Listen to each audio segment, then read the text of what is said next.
Right, as you can see, another beautiful day in Auckland. Those clouds will probably disappear around about 10 o'clock. Sun will be out. It'll be another fantastic day in Auckland.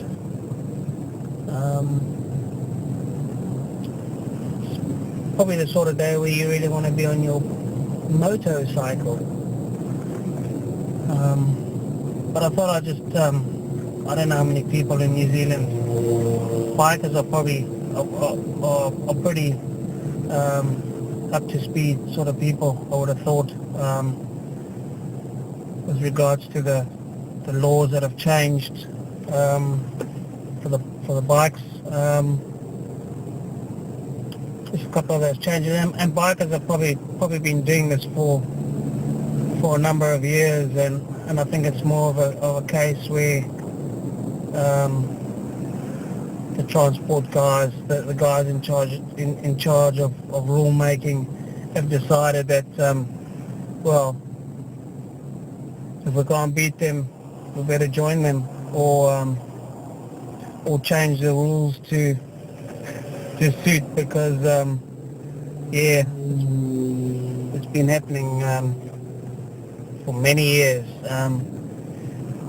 Guys riding on the outside on the white line, getting up through traffic,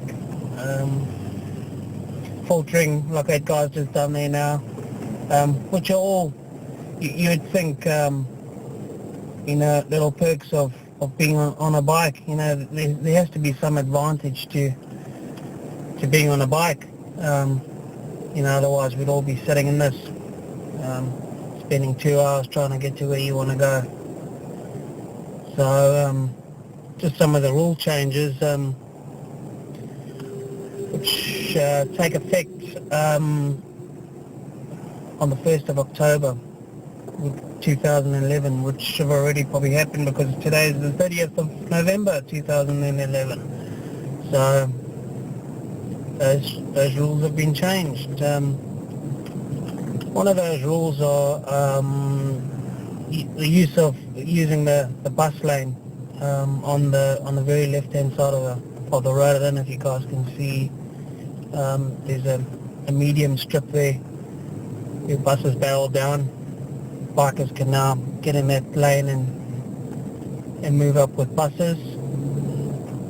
I would have thought that would have been a bit of a scary thought, being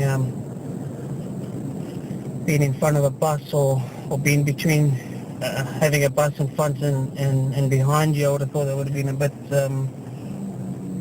scary, but it's better than being sat in the traffic. So they can use the bus lane. I'm not quite sure whether it's just for the bus lane on the motorway, or I don't know if you can see on the very left-hand side there's a concrete barrier, and just on the other side of the barrier is a 2-lane stretch of road. It's a dedicated bus strip, a bus lane, I'd say. I'm not quite sure if that's included or not. I haven't seen any bikes or scooters or cyclists up that lane, so I'm probably guessing that that's for the buses only. You probably see a bus. I don't know if you can see it. It's just going to come up there now. It's just gone past me there now. So that's the bus lane law, bus lane rule. It's changed. But like I say, well before this law's been changed, cars have been up and down that side of the lane anyway. So I think, if anything, the revenue in traffic offences will probably go down for bikers, because whereas before you get pulled over and given a ticket, I think you'd just be driving as normal. Another rule that's is changing and this is probably more to get the laws in line with Australian laws, is the CC limits of learner licensed motorcycle riders, and the limits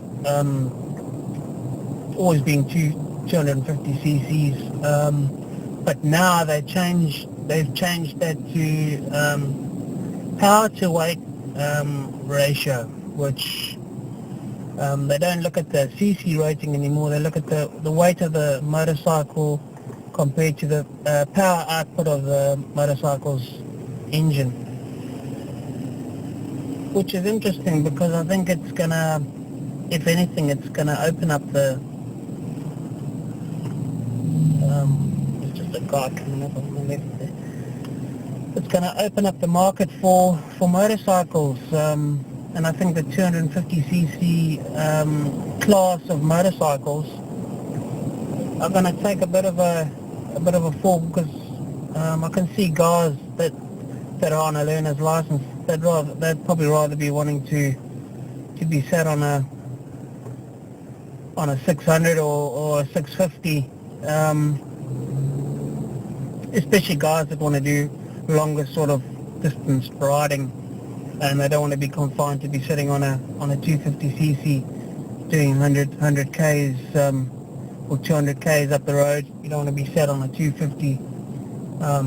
You'd probably rather be wanting to be going that distance on a 650 or 600. So I think sales on the 250 market will probably take a bit of a dip.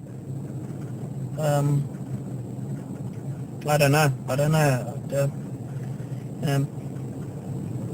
Maybe learners feel a bit more comfortable on a smaller cc motorcycle. Yeah, it'll be interesting to see what happens with prices, especially at prices, because I've noticed on Trade Me, New Zealand's equivalent to eBay or something like that, that prices for 250s are quite high, because I suspect that a lot of people just get their learner's license and they don't go any further than that. They're happy just to